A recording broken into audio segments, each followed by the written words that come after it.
Okay, well, welcome to math modeling. My name is Radu Cascaval. I'm faculty in the math department, and I'm glad to see some of you that I know, and I'm anxious to learn, to meet everybody else.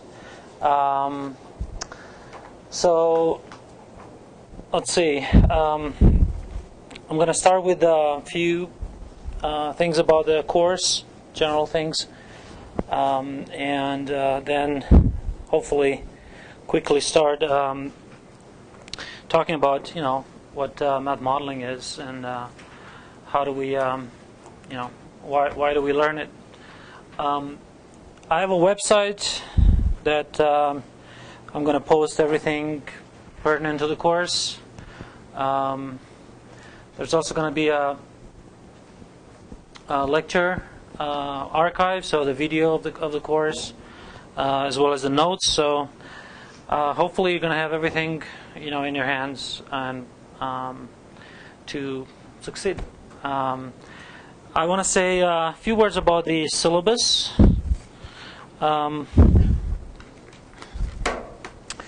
So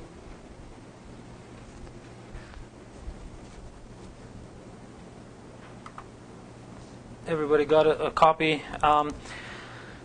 So there's going to be a required textbook. I want to make this clear. That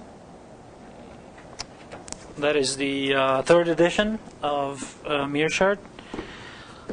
In addition, I list, I think, two other or maybe three other books. Actually, two only. That I will use sort of during the semester to bring more examples or more problems. Now, they're not required in the sense that you can actually download them for free, chapter by chapter. And I don't know if you're familiar with this Springer website that you can download. You have to be on the campus network, but if you are, or if you're at home and you VPN, then I think you can access these. So the first one is called Mathematical Modeling Case Studies and Projects. And again, if you don't see this recognized as, it means you're not on the campus network. Okay. So if you're in Honolulu in spring break, make sure, and you need a chapter of this book. Hopefully you won't, but make sure you get to the VPN. Okay. So what you do here is you can actually download individual chapters.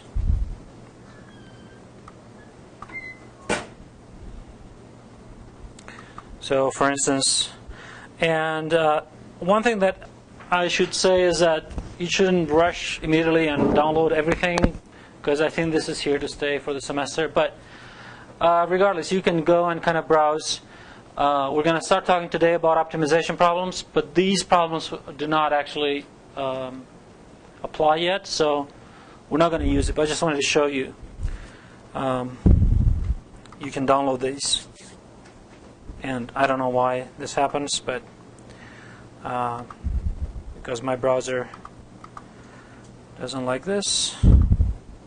Anyway, second time it works, so I don't know why. But basically you have, the chapter in your hand, print it, keep it on your computer. If you print it, I recommend you think about the trees. So you print only like double-sided, 2 pages, or 4 pages probably too little, too small. Okay, so that's about these books that I list here. I kind of looked for. Well, I specifically look for books that won't cost you anything. But the funny thing is about this first one is actually, if you look through the format, I think it's like identical. The authors must have talked to each other with the book that we use, or what's more likely is these people used this book and then they came up with more examples. So Anyway, so it will be almost identical. The second book is again, it's also free downloadable. You can also buy a copy. The nice thing about this second book is if you go here, some of these books on Springer Link, you can actually buy a print copy for $25, $24.95, including shipping and handling. Anyway, so that's for convenience. This is not an advertisement for Springer Link, but I think it's extremely useful. But you can print, again, chapter by chapter. Okay? And I should say the second one contains some things that we're going to be talking about. Maybe more graduate students will use some of the chapters. So we'll talk about this later. But anyway, so the important thing is we're going to use this extensively. So make sure you have a copy. And this is not free, it's downloadable anywhere. If you find it, lucky you. Okay, so any questions about the textbook? No? Yes? Okay. Now, even on the front page, I kind of make this clear that we're going to be using computer software for solving this problem. So you probably know already. I mean, my preference is to use MATLAB. So I'm going to be using MATLAB. I don't expect that you guys have had exposure to MATLAB. So we'll talk about a little bit about what it does and how you can use it. But it won't be the focus of this course. It won't be to become experts in MATLAB. Okay. I'm going to show you basically the way we're going to use it is we're going to learn through examples. So I will post things on the website. So here's one. I already posted like a first example in the book. So I give you the code. What you need to learn is how to use it, how to modify it. Well, I mean, you have to learn what it does and how to modify it. Okay. Never seen MATLAB before. This might look strange. Okay. But that's how you make the computer do what you want it to do. So I'll talk about the format. Keep in mind, all it is a text file. It's a text, but it has an extension .m. Okay, and so anyway, so we'll learn how to run it, how to modify it, and get the output. I want to say from the beginning, so that once you write a code, or you use my code, or you use a code, a MATLAB code, you run it, you can actually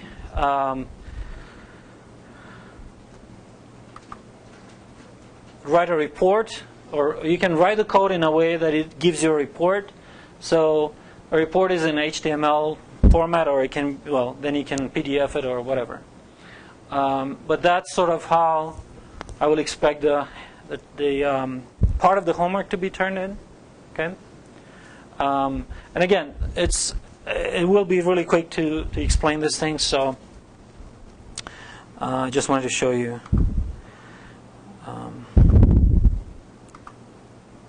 Okay. Now here I talk about basically what it is and why we use it. It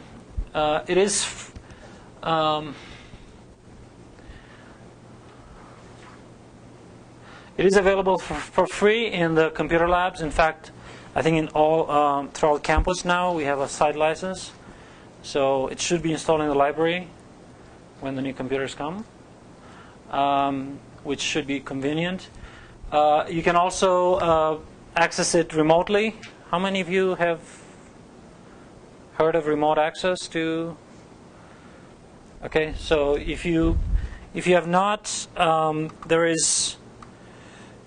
are some instructions here how to get access to MATLAB remotely. But again, if you're at a computer that has MATLAB installed, that's all you need.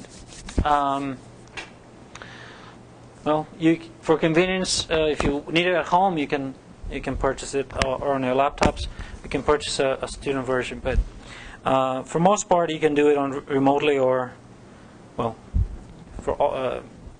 you can do it remotely, period, or you can do it in a lab. Okay, so I'm gonna make a plug for a course here that's kind of shameless advertisement. If you pass this around, so this is a syllabus for another course, which is not a required course, is not a prerequisite to this course, but it is a course that we offer. It's a 1 credit hour course, Math448, and you probably got an email about this. So the only thing I want to say is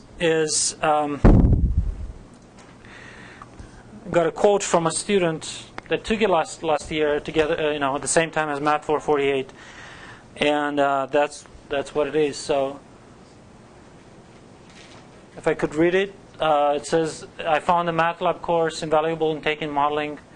Last year, there were only a few of us from the modeling class that took the MATLAB course, and we became the go-to individuals in the modeling class for providing help to those that did not know MATLAB.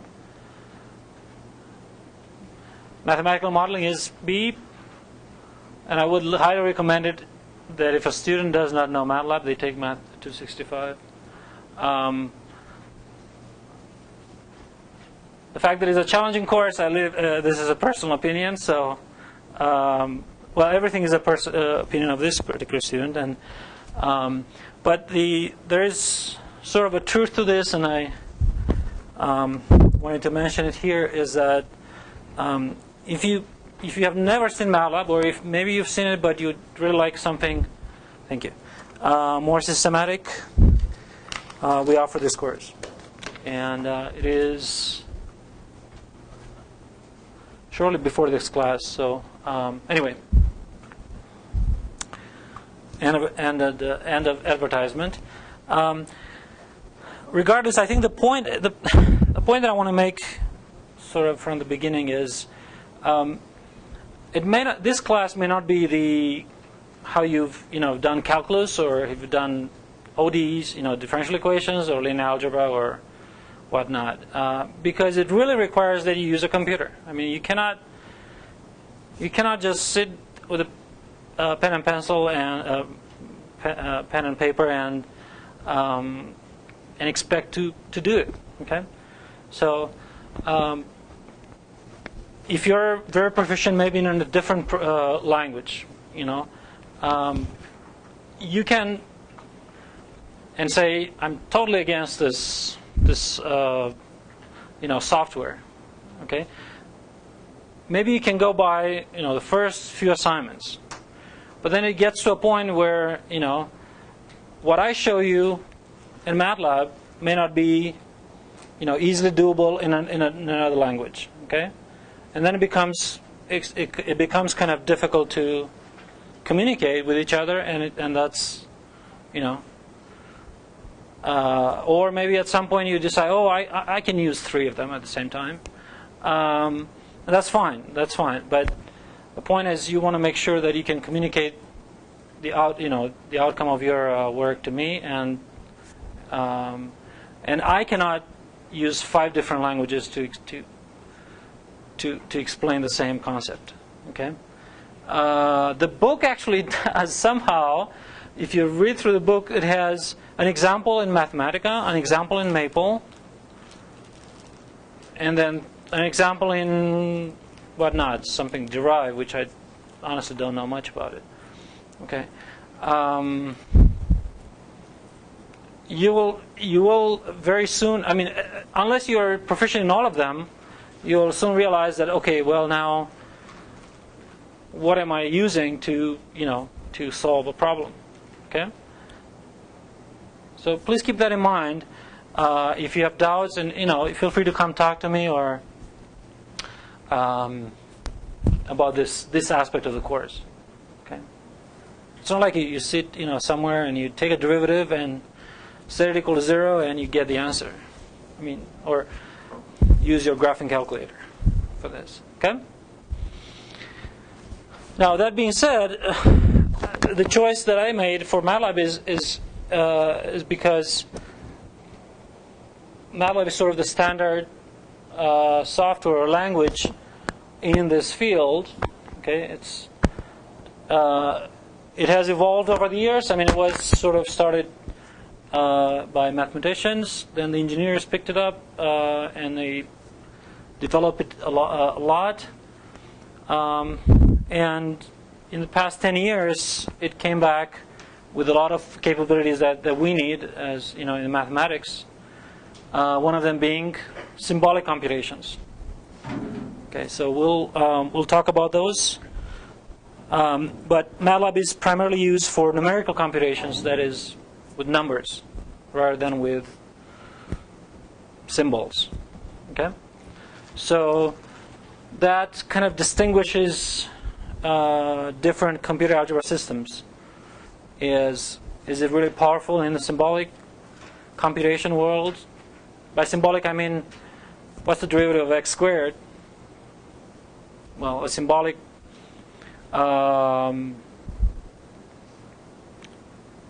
software with symbolic capabilities would tell you is 2x, right? Numerically, it's, well, you tell me the point where you want to take the derivative and I'll tell you the number, right?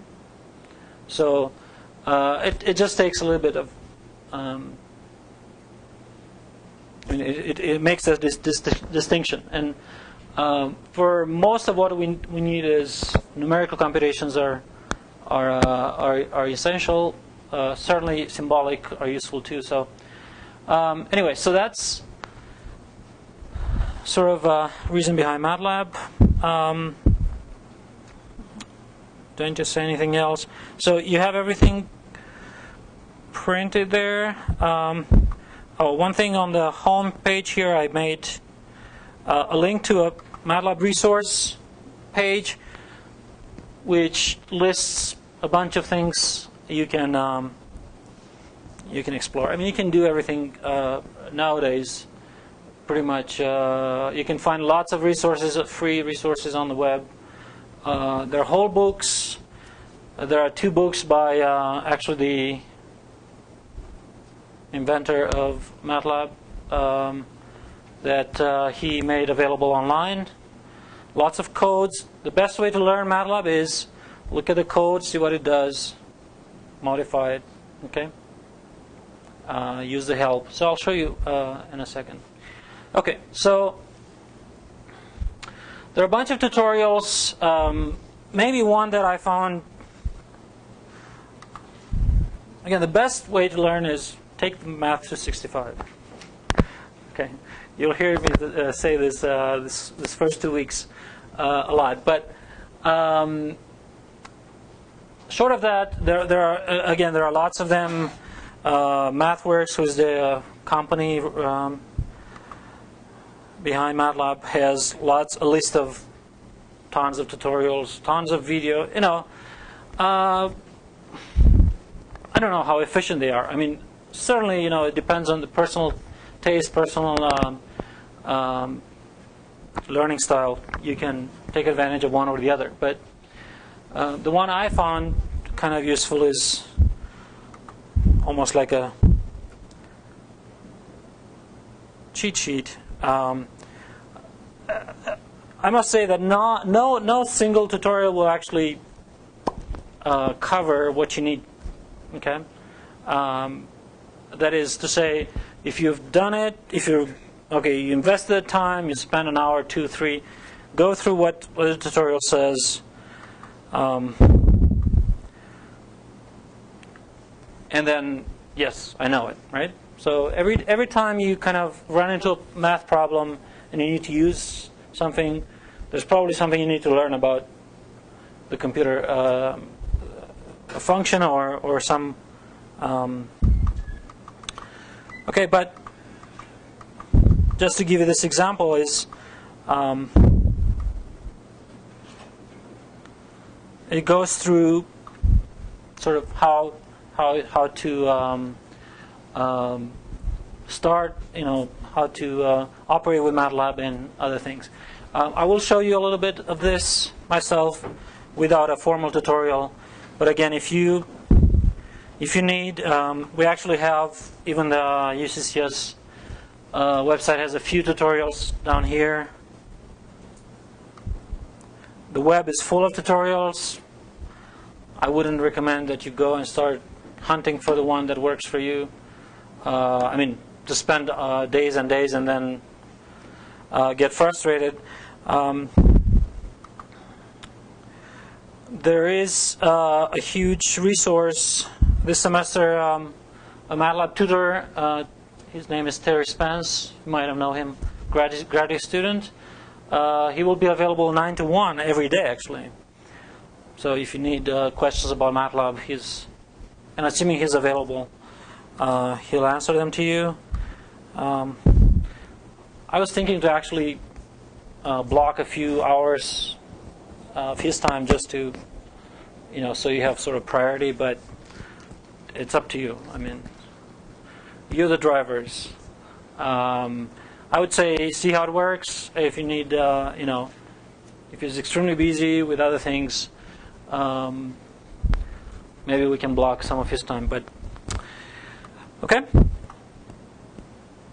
So again, lots of resources.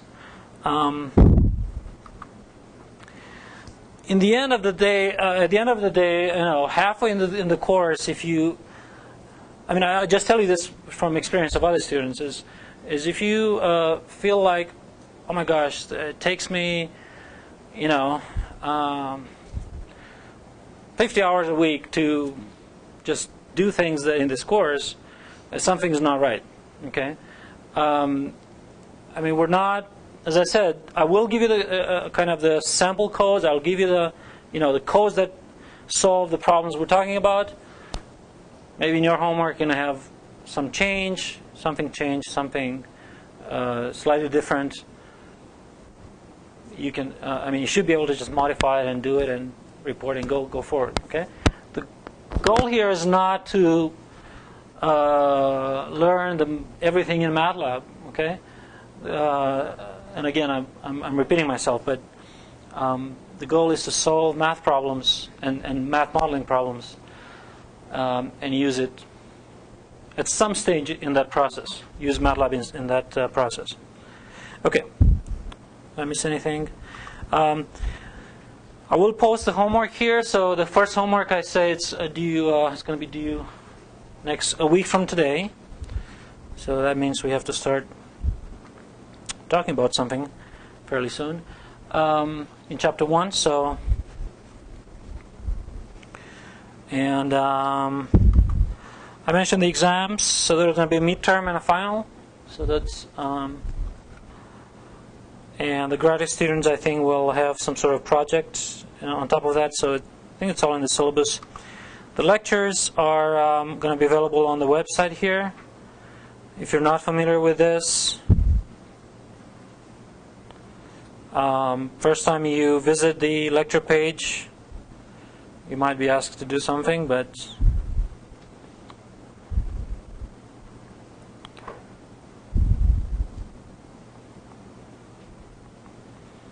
well, okay, we know who to blame this, right?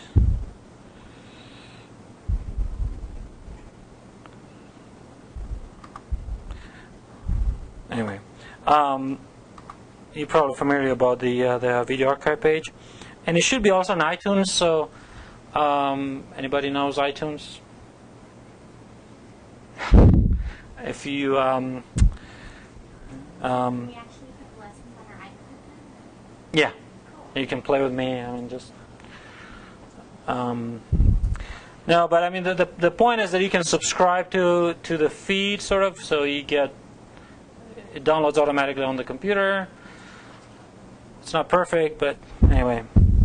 All right, so finally, here you just register if you've never done it before. Otherwise, just sign in with your name and email address. Okay? All right, I'm really done, I think. Any questions?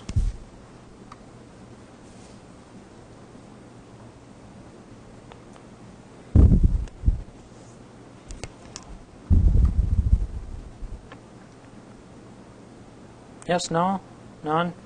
I have a tentative schedule here. It's kind of on the conservative side, but meaning that we hopefully will be ahead of it, but if not, hopefully we won't be too much behind it. But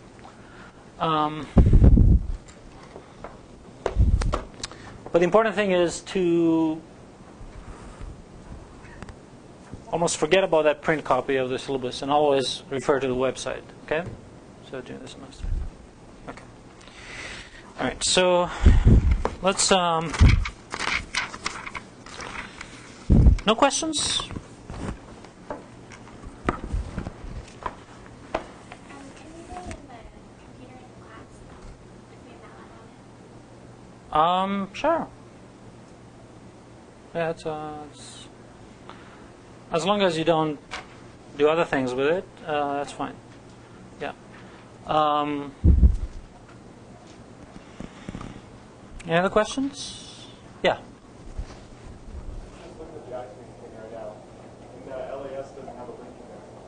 Yeah, okay. I said it's not perfect. It's going to happen in a week or two, yeah.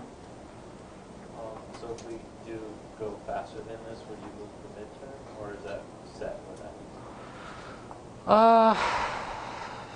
Yeah, actually I had it before spring break, but then it's kind of set. There might be a in-class and a take-home portion, so I'm saying, the in-class should be set, okay? And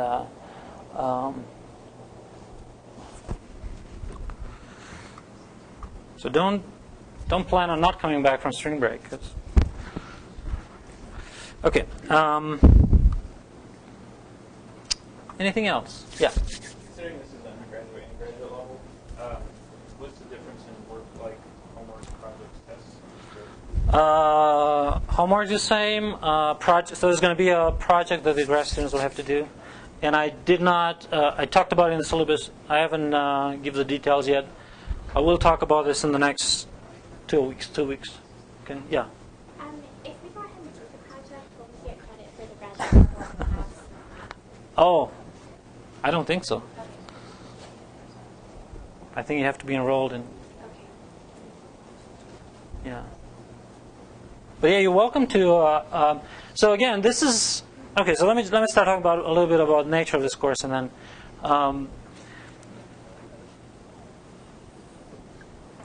one thing that's nice about modeling is that it appeals to lots and lots of fields. It is sort of what math can do in all the science and all the fields, right? So probably some of you are not necessarily math majors. And everywhere you go, you see, I want a math model, right? So you can be very powerful, not at the end of the course, but if you have an expertise in modeling, you can, have a career in it, right?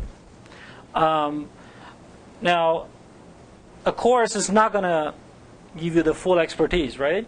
In fact, it's going to actually just prepare you or expose you to what it takes when you are in an environment where math modeling is required to actually do something. Okay, so even though here we're working on baby models, examples, textbook examples, right? That's how they say it, right? We're not solving a problem that the company in Woodland Park would like us to solve, right? Or some very extremely concrete problem that if you solve it, whether you solve it or not depends on the existence of that company, right? So we're going to learn about aspects of what it takes to set up a model, what it takes to validate a model, what it takes to solve it, and actually what's extremely important is what it takes to communicate what you've done in the model with the people that have no clue about mathematics. Okay?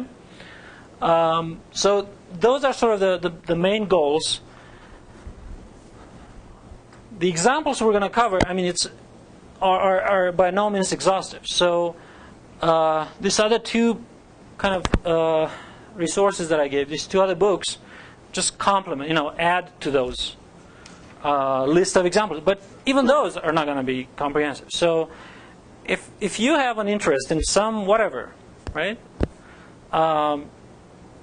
It would be actually nice, certainly come talk to me. See if we have the tools, okay? If we'll ever learn the tools for that particular situation. We may not, right? So one other thing that I should say, like in both the books that I mentioned, not the required one, there are a lot of models that require partial differential equations, and many of you have not taken those courses. So, but that certainly opens up huge kind of pool of problems that you can model. Okay, so the more math you know, the broader the coverage of your expertise can be in terms of math modeling. Okay, so I'm not saying anything fancy here. I'm just pointing, sort of, if you have an interest in a certain direction or a certain, maybe you work in some company or maybe you will work in some company. I'd like to hear about it. Okay, and I'll be happy to, look at other references, other things. You might be doing a project, even if you're not a grad student. And all I want is that you have a rewarding experience. At the end of the day, is you finish this course not because you had to take it, but because you really fit your interests. Okay. So there are three main kind of motives that we're going to be touching in this course. So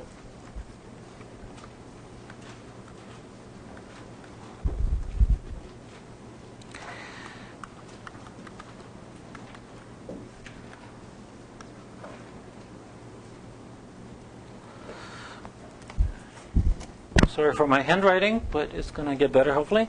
So the first kind of big pool of problems are going to be labeled optimization problems, because they're in practice you end up with many of the questions that where you want to optimize something. You want to maximize some profit, you want to minimize some cost.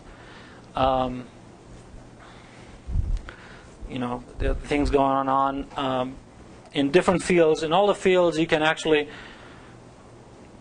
set up a problem where you can set it up so it's an optimization problem. So we'll start with those, and that's going to lead us to a lot of the applications. Then we're going to talk about dynamical systems, models, problems, and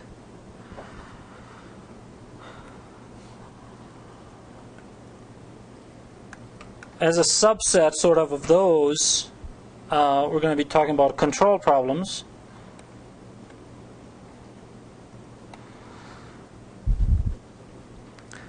And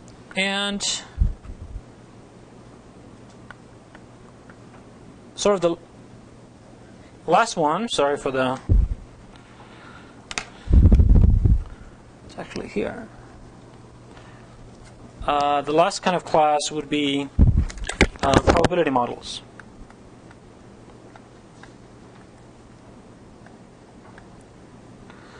Now, if we had all the time in the world, then we would really go into details in all of them. I will probably talk least about, spend least amount of time on the probability models, simply because, you can spend a whole course on those. There's of course, we offer another course, stochastic modeling that really, discusses those. But we'll talk about some of these. Okay, so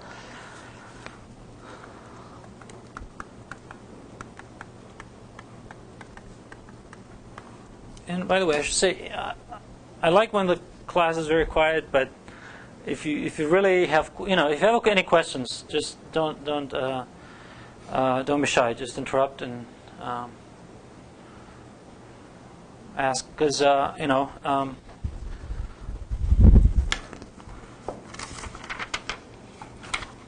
that's pretty much how you learn. Being active, not just passively listening to somebody talk about. Would be ideal if you all had computers, or if we were in a computer lab. But that is not the main. As I said, that's not everything that we'll do. So there will be some paper and pencil part in each of the problems. So let me talk about optimization a little bit. Start talking about what is optimization. Well, in one dimensions, so what do I mean by one dimensions?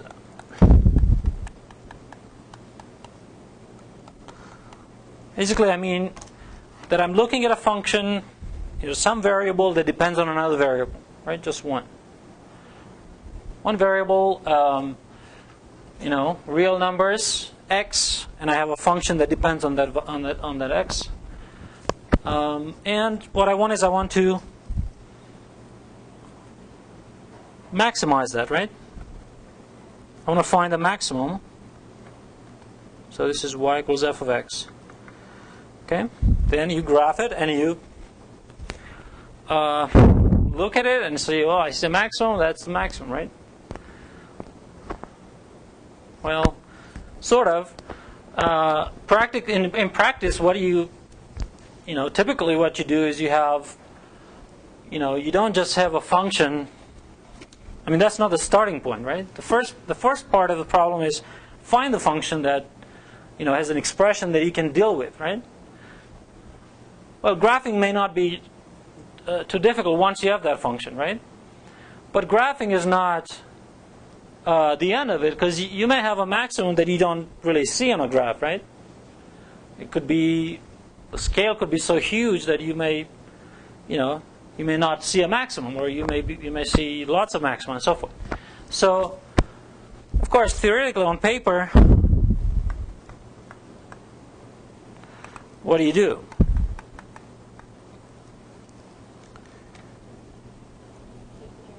Take the derivative, and the first thing is see the critical points, right? So you set the derivative equal to 0, and then hopefully then you can decide, is it maximum, is it minimum, is it inflection, is it neither, or so forth, right? So that's calculus 1. But in reality,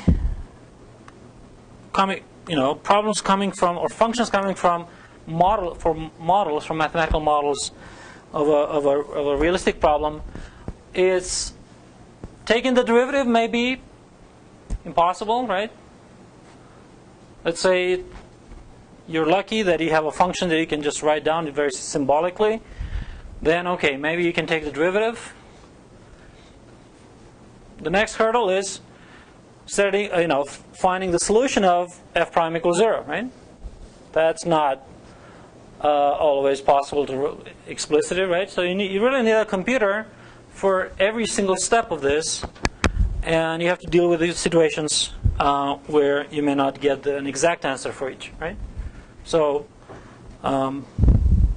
you probably now, that even if you have some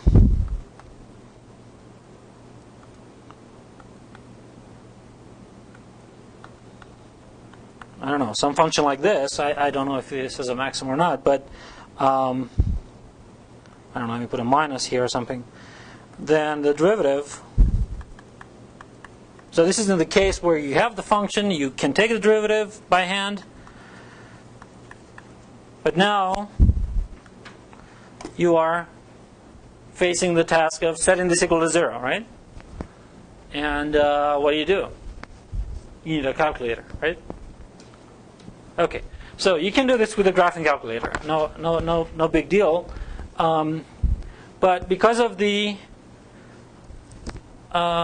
sort of the nature of the things, it's probably better now to use one of these computer algebra systems. So I will show you very, very briefly how to solve this in MATLAB.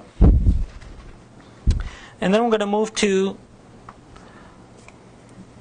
a baby problem that actually you have to start from the very beginning to even say what x is, what is f, and so forth, right? So set up a model. So we're going to set up a model.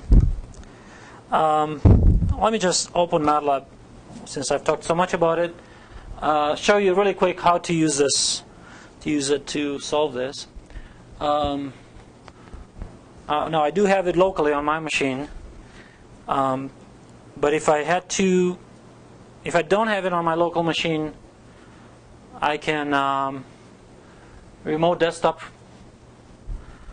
to what's called RATS, rats.eas.uccs.edu, and use your UFP.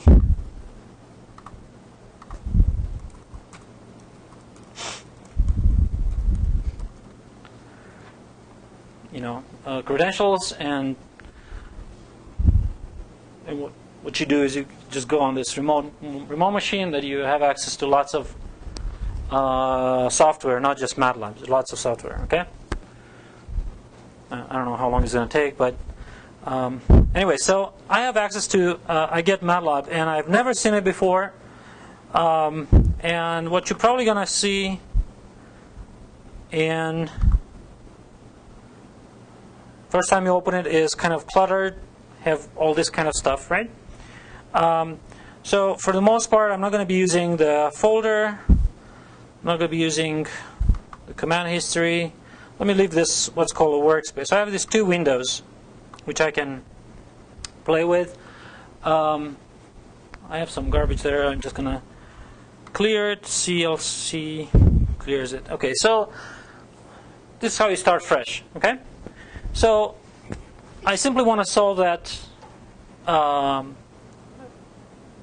optimization problem, right? Okay, so how do I do? Well, many ways you can do it.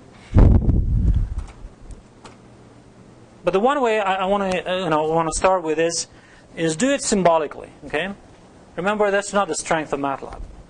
Okay, but it's convenient that it has this capability. And by the way, if those of you that have used RATS before to connect remotely, now even remotely you can do symbolic computations. In the past you were not able to do it because of, I don't know, 64-bit compatibility and so forth. But anyway, so right now everything that I show you, you can do it remotely as well. Okay, so the first thing that I do is, and this is kind of unusual for MATLAB, to have to define that I'm going to work with X, okay? But again, we're living in this symbolic, we're working with the symbolic objects. So, I mean, that's the price we pay. We just have to define. We have to say we're going to work with X, okay? All right. The next thing is I'm going to define the function, okay? And you can see it. I mean, it's obvious, right? The way you define is just equal. Okay, it's not like other software. It's just simply equal. Okay. Now, this is a command window, and it's MATLAB is just waiting for your next command. Okay. Yeah.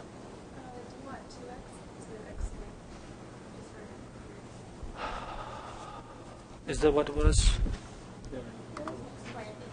X squared is the derivative. Yeah. Right, so when I take the derivative, it's going to be 2x. Let's see. Okay. All right, now, let me clear this. I'm going to start fresh again. I mean, I'm not really starting fresh. If you look in the workspace, you can see those two objects are already defined there, right? So X and F, and they're one. There's also the well, they're symbolic, right? So that's what it says. It's symbolic, and it's a one-by-one. So the big thing you have to know about MATLAB is MATLAB thinks of everything that it works with as a matrix. So if it's just a one thing, it's I mean, if it's just a one scalar or not one number or one object, well, object is wrong. It's just a one-by-one, right? So number 3 would be thought as a matrix, but a one-by-one matrix, right? So here it's a one-by-one symbolic. So you can see you can make a 2-by-2 matrix with each entry a symbolic variable. Okay, but anyway, so I've defined X. I didn't have to do it again, but I'm just showing. And the next thing I'm doing is semicolon, meaning it goes through that command, but it doesn't display something out, as a result. Okay, just to keep it kind of short. Okay, so that's F. What's the next thing to do? You can differentiate, and there's going to be commands that you probably don't know if you haven't worked with MATLAB. And the best way to do it is, well, I want to say most of all the commands, well, all the commands, I want to say all, but probably it's not true. All the commands that you will ever need in this course, you will have seen prior to you having to work on the problem. But if you ever kind of need something, you can always go to help. In fact, this fx here has a list of all the functions categorized, so you can, I don't know, probably mathematics.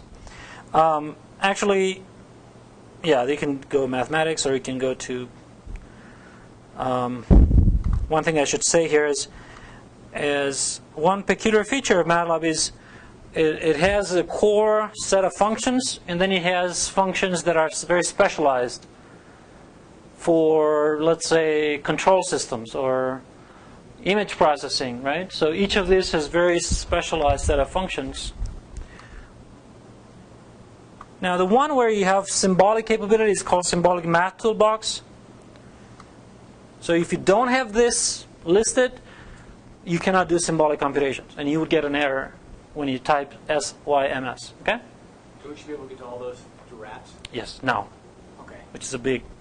Yeah.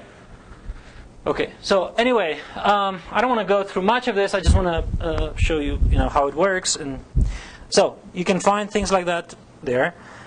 It does display the answer, right? Symbolically, right? And if you ask me how it did, I don't know. That's just magic, right? Just took a Calc 1. This computer took a Calc 1 class. Remember, you recall, right? When you learn about derivatives, you just know the rules, right? So I imagine these rules were kind of embedded in this. But anyway, but notice that I have a new variable called ANS, which I didn't call it that way, right? So one thing that you can always do just to make sure that you keep track of what you've computed is just to call it somehow, right? So I call it dfdx, but you can call it whatever, right? You can give it a name, right? You can fx, or I don't know, let's call it fx. Okay? So now it has created the fx, and it kept it there, right? And it's this function. It's still symbolic. Well, okay. So we were wondering, how do you? I keep deleting so you don't have to scroll. I guess you can do it. You can see on the bottom there too. But anyway, everything's still there, right? I just cleared the screen here, but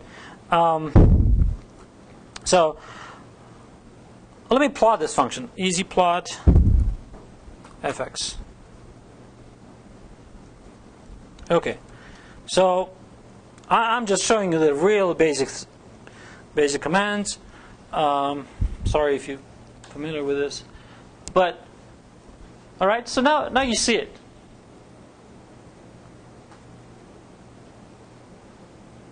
Okay? But it's hard, right? It's hard to say if you have a minimum or a maximum, right? Well, it's not hard to see. I mean, in this, by the way, why negative 6 to 6? Well, EasyPlot uses negative 2 pi to 2 pi as by default. So it's 6.28, right? But you don't really want that. Now, here's one thing that's going to happen. You see this window here that can pop up here? Now if I want to go and do something else, the window disappears. Okay. It's kind of frustrating. Okay? Don't spend hours to find that. Okay? Just listen to me here. To find that figure. Right? So, where did it go? Well, it didn't go anywhere. It's just somewhere here. Okay, and this is Windows 7, which is a great thing. That I can find it, right? But I didn't have to wait for Windows 7 to show up to find this figure. What I can do is I can actually, what we call dock, right? So I can dock this. So I still have everything on full screen. And I just want to keep it, right? So I've docked it. Dock is this thing here. Okay, I want every single window to be on the same screen. Okay, so hopefully everything is going to stay there. And now, let's say our x is only positive, 0 to, I don't know, you see 6 is kind of big, right? Let's do 4. Now, if you put, instead of square parentheses, if you put just parentheses, I think it's going to give an error. So there's going to be stuff that you're going to be frustrated initially. Okay. What do I do, Don't spend too much time on this. Just kind of look at the help or whatever, right? Gosh, so hard to see. Do I have a minimum?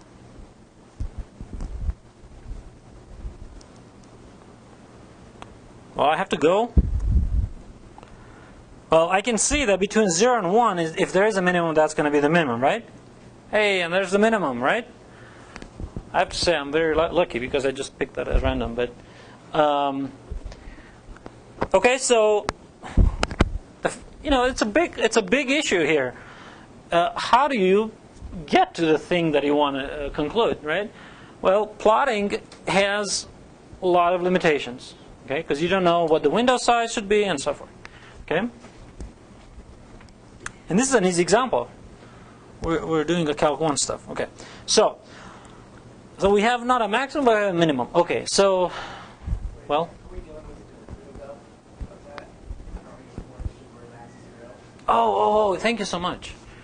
We're dealing with the derivative.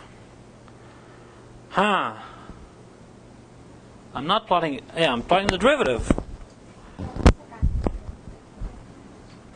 Thanks. Maybe I should have looked at. Well, okay. So I'm not so lucky then.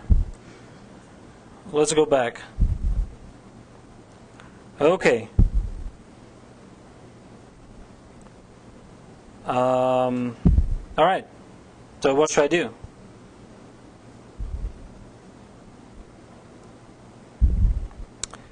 Now let me go back to 0 to 1 here, right?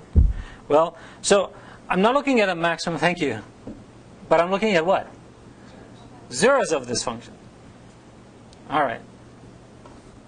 Okay, so the 0 of this function doesn't look like it's in this interval, right?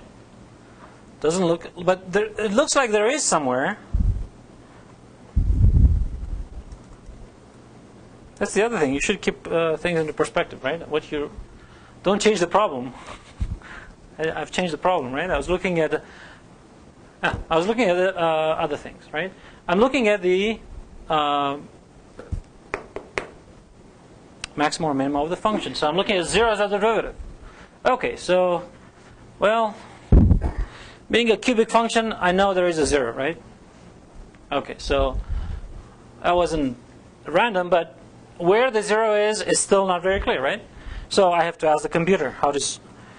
Okay, so I have to solve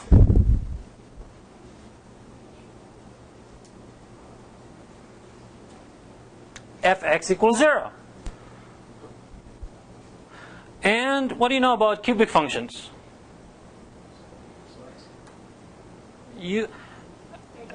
They're difficult to solve. It's not impossible, but you're going to get cubic roots, all kinds of stuff. There are some formulas, but you don't even want to know. I see some complex numbers here. So, in fact, it's a big mess. In fact, you look at the answer, I didn't call it anything. You see it's 3 by 1, so I have 3 solutions, right? It found all 3 solutions, but are not all real, right? So it found 1 and 2 complex. Where are those complex roots? On the graph. There's only one x-intersect, right? Of f prime with the x-axis. Right?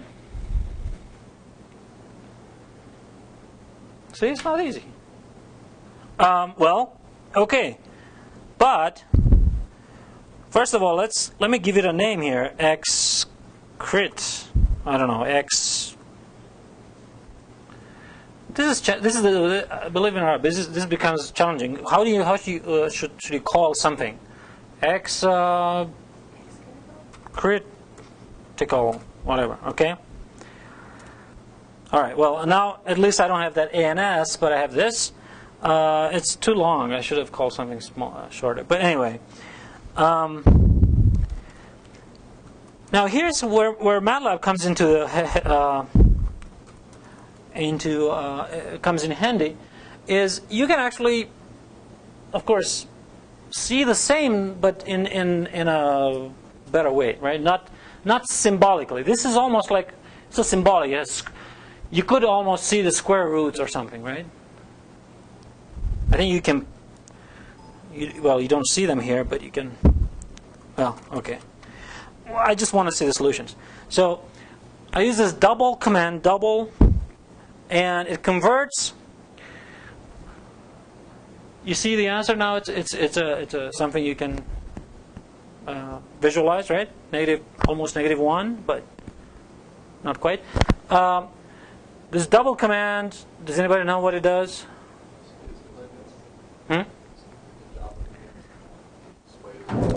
Yeah, but not just that.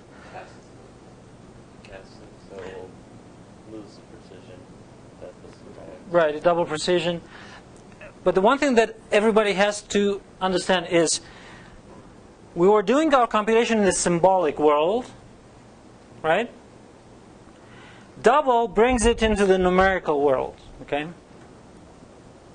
It's a big, okay, so now it's a huge change, okay? It may not show like this, but it is, now it's a number that MATLAB is really happy to work with. Okay, these numbers, complex numbers, are MATLAB is very comfortable with. Okay, all right. So, what else should I say? Of course, I didn't give any name to this, so I should call it somehow, right? I don't know. You can even call it the same thing, as long as you didn't. Right? You can call it, if I use this name, right? I made the conversion, but it just changed that nature of the, yeah.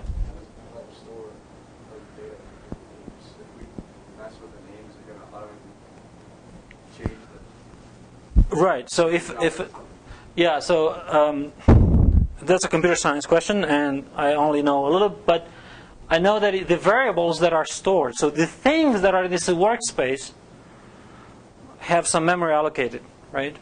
And as long as the size of that variable doesn't increase, it just uses the same memory allocation. Sometimes what will happen is that we will increase the size of, we could call the same variable but increase its size. Then it becomes, there are some flags that show up that say it's not very optimal. Anyway, so optimizing the memory usage and so forth is an interesting thing, but not really mathematical. Okay, so final thing. Remember I told you that MATLAB has this, everything MATLAB deals with is a matrix. Okay? So this thing now is a matrix. It's a 3x1 matrix, right? But you don't care about those last two ones, right? So you can just extract only the one you need. So that's, let me change the name.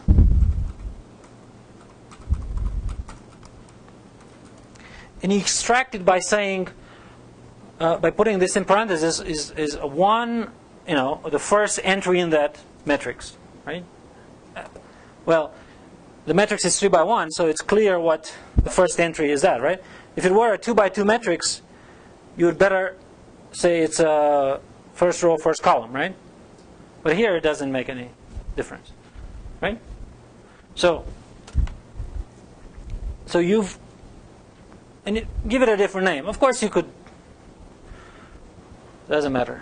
Names is something, you have lots of choices, right? So you can, if this is a little bit confusing to you, always give it a new name, okay? All right? Anyway, so that's the answer. Well, okay, that's the max or minimum. We still don't know if it's a max or minimum, right? The derivative was negative and then positive, so the function was decreasing and then increasing, so it is a minimum for the function f. And you can see it if you plot f, not fx, and you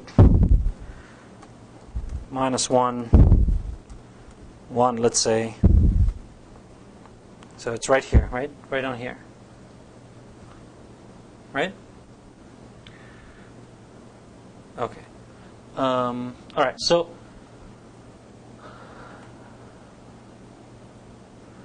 thanks again for pointing that out. I mean, it is important, right? And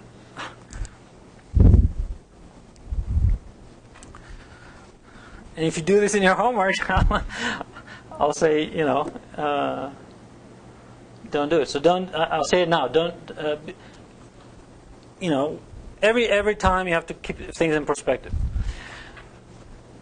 The one thing that the modeling helps is actually when you get to the end of your computation, of your model, of your solving the model, of your using the computer to solve the model.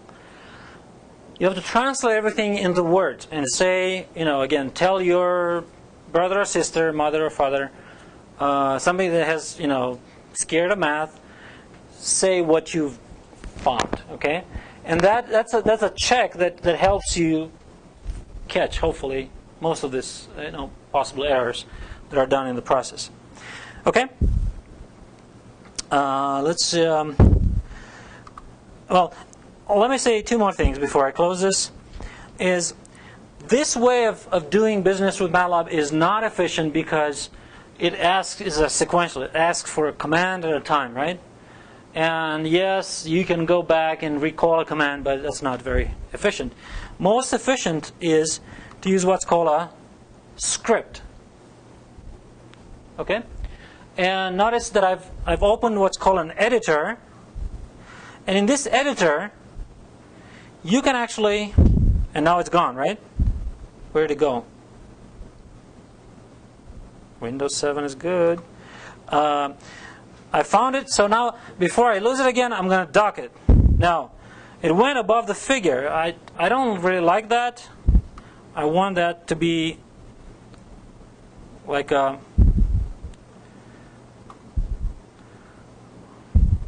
window here, right? And you can play with this. Okay, and if let's say I want to redo everything that I've done, but now in one stroke. So what I do is I go to the command window history just because I'm lazy to rewrite everything. Wait.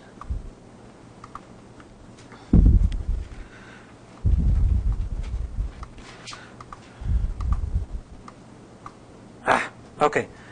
I think I needed to do something else. to record this as a diary. But since I haven't done it, let me just say the following: that you can.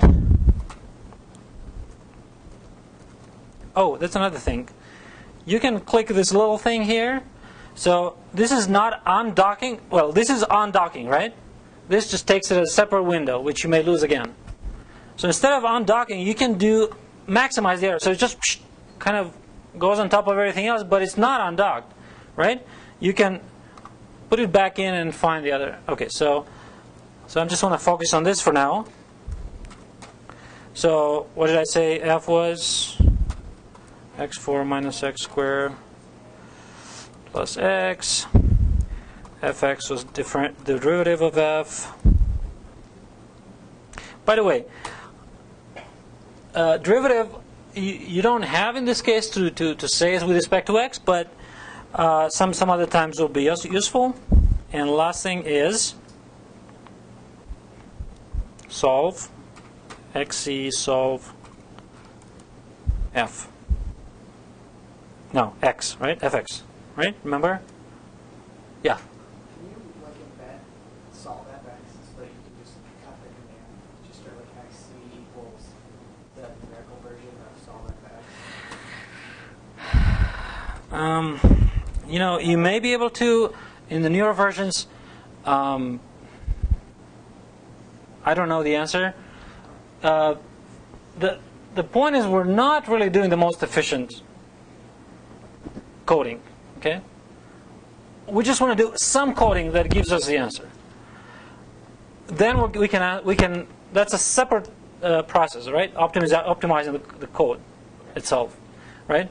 But I don't know. It's possible. A lot of the things that I do are either redundant or really slow or something, right? But we're not looking at speed at this point. Okay. So remember we did this. What was the last thing we did? And the one thing that we didn't do is evaluate f at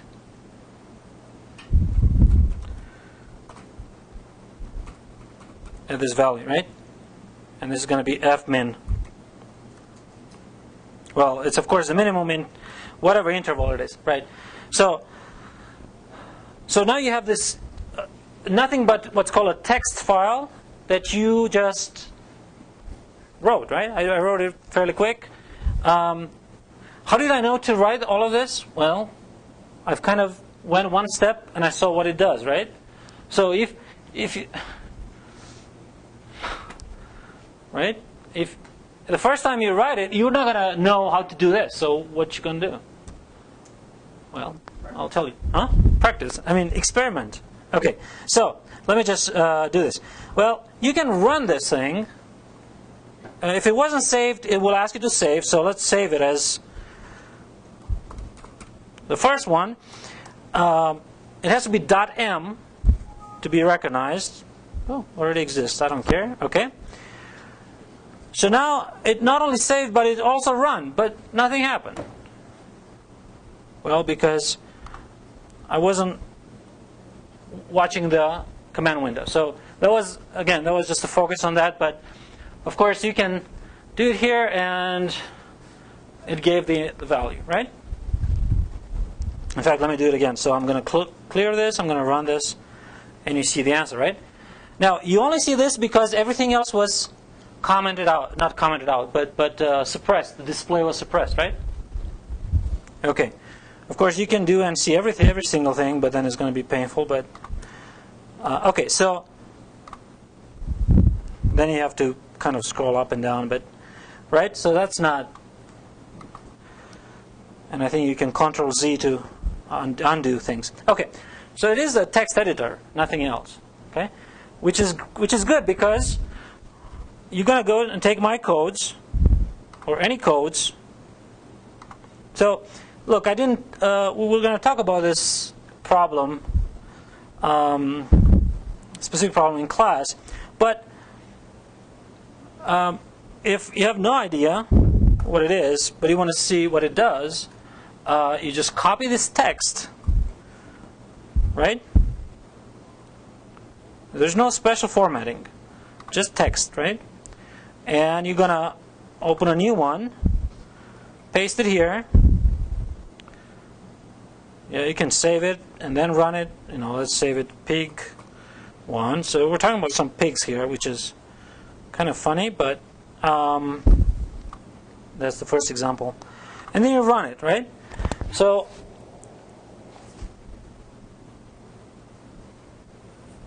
and in this, there's a bunch of commands that create all these figures, right? Which I just closed because it becomes quite cluttered, right? So you don't know what it did. That's why I'm saying, well, you can see some of these numbers, right? But again, it's an ugly thing to scroll up and down, right? So when you're done with a code, again, I haven't showed you how to develop the code, but when you're done with this code, you want to just run it. There are two things to do. One thing is go and do one at a time. See what the code does one at a time. And that's done with this double percentages. So in your code, everything that has this percentage is ignored by MATLAB. So it's just for you to see, right? So with one single percentage, what has two percentages is what's called a cell. So I don't know if you can see, but it gives a different color. If you're in this cell is from here to here, right?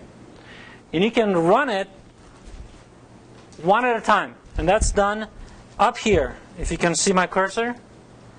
So you can run the cell and stay in that cell. So let me clear this so you can see. So if I run this, the first cell, well, it did it, but of course there's nothing to display. It just defined that variable, right? Therefore, I should go either to next cell or just this is more useful, of course. So now I'm in the next cell. Well, take a look at this. I have this new function, which is a function of x. And now I can just evaluate this. And what's going to happen? It's going to plot something, which I don't see. Why I don't see? Because it's no, but it's hidden here. Actually, you know what?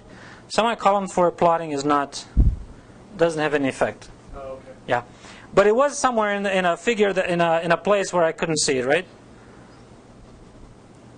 But it did. It did something, right? So this is the function that you have to maximize, right? Forget what it comes. It comes from a maximization problem of profit.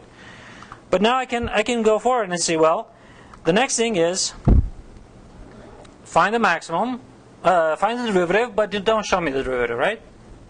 Of course, you can see it, but it will be ugly. The next thing is solve the derivative equal to 0. And you see I doubled. Immediately I want to get it in the numeric format. Compute the maximum, x max was found that I showed. And now you can see what happens. I'm sorry if this is too small, but it found the maximum. It even plotted. It's kind of nice visually. Okay, and then it goes into other things, which we'll have to talk about theoretically. Okay? All right? And last thing is, when you're done with this code, what do you do with it? Okay? You cannot. So this is one way to kind of see what it does step by step. Of course, it's also useful for debugging. Like if something's not right, you can go in that cell and modify what you need. When everything's working nice and fine, you can publish this. So this is another feature which is very useful. It just gives you a report of everything. And first it goes through the computation. And you have an HTML file which is already on your computer that is nicely organized. Of course, the formatting, we should worry about this later. The important thing is everything. There is text which is comments, there is commands, which are MATLAB commands, and there is output, which is graphs and values. Okay? So you don't have to look and scroll up and down and look in different, okay? This thing you print and give it to me, but, of course, okay? So Monday we're going to talk about how we start, with simple models and get to a code like this and then interpret. Thank you. Link, you can actually buy a print copy for $25, $24.95, including shipping and handling. Anyway, so that's for convenience. This is not an advertisement for Springer Link, but I think it's extremely useful. But you can print, again, chapter by chapter. Okay? And I should say the second one contains some things that we're going to be talking about. Maybe more graduate students will use some of the chapters. So we'll talk about this later. But anyway, so the important thing is we're going to use this, extensively. So make sure you have a copy. And this is not free, it's downloadable anywhere. If you find it, lucky you. Okay, so any questions about the textbook? No? Yes? Okay. Now, even on the front page, I kind of make this clear that we're going to be using computer software for solving this problem. So you probably know already. I mean, my preference is to use MATLAB. So I'm going to be using MATLAB.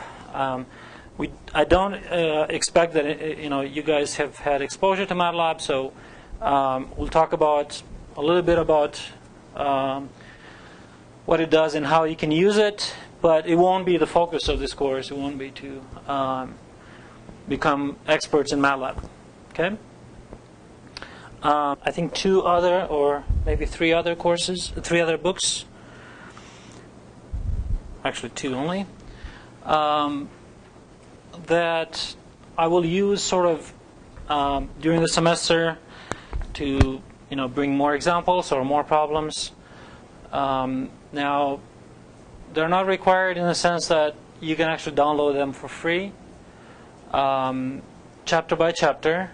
And I don't know if you're familiar with this Springer website that you can download. You have to be on the campus network. But if you are, or if you're at home and you VPN, then I think you can access these. So the first one is called Mathematical Modeling Case Studies and Projects. And again, if you don't see this recognized as, it means you're not on the campus network. Okay? So if you're in Honolulu in spring break, make sure, and you need a chapter of this book. Hopefully you won't, but make sure you can you get to the VPN. Okay? So what you do here is you can actually download individual chapters.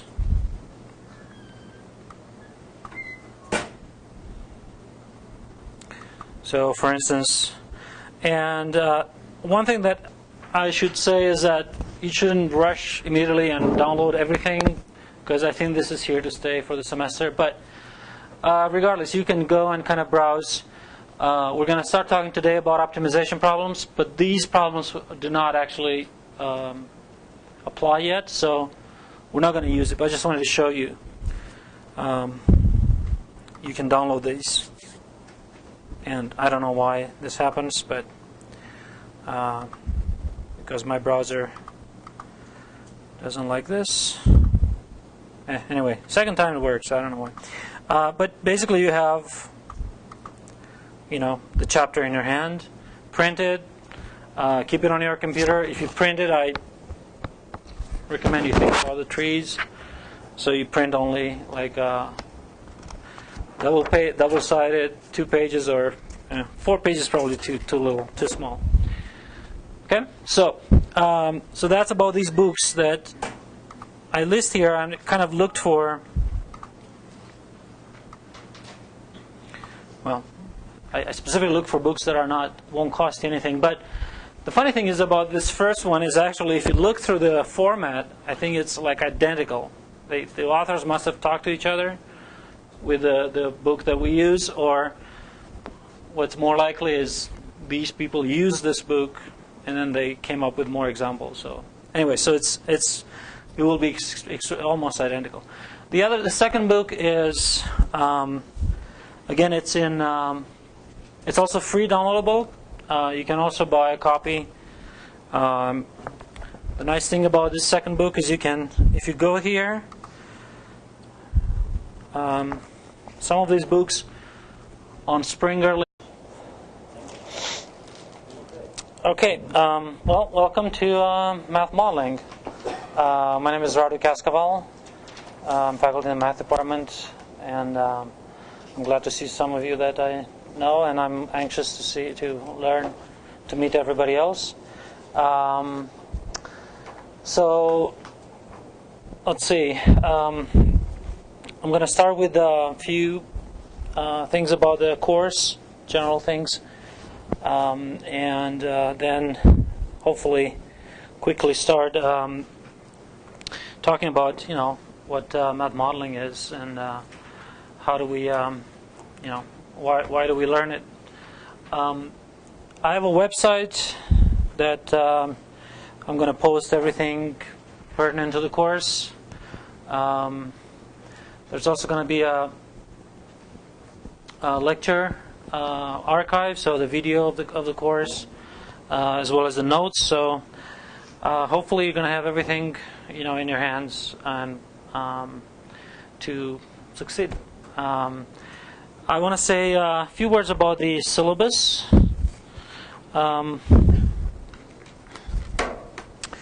So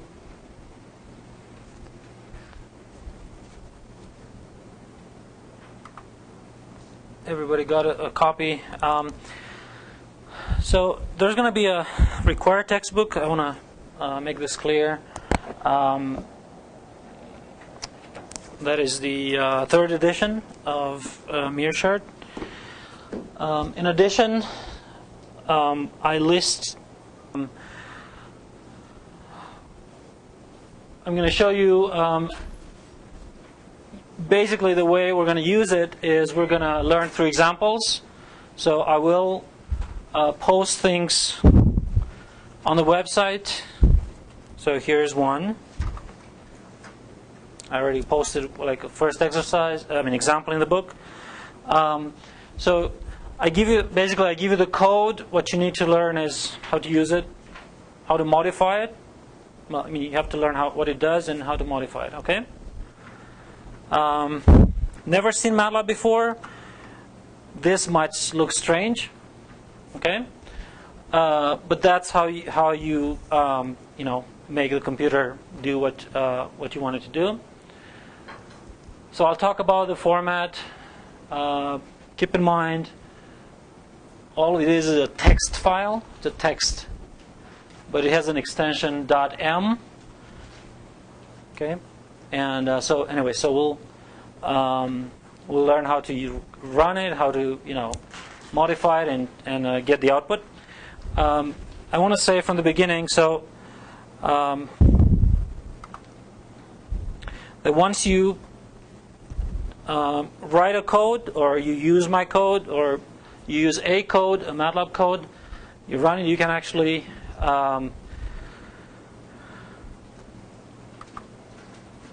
write a report, or you can write the code in a way that it gives you a report. So a report is in HTML format, or then you can PDF it or whatever. But that's sort of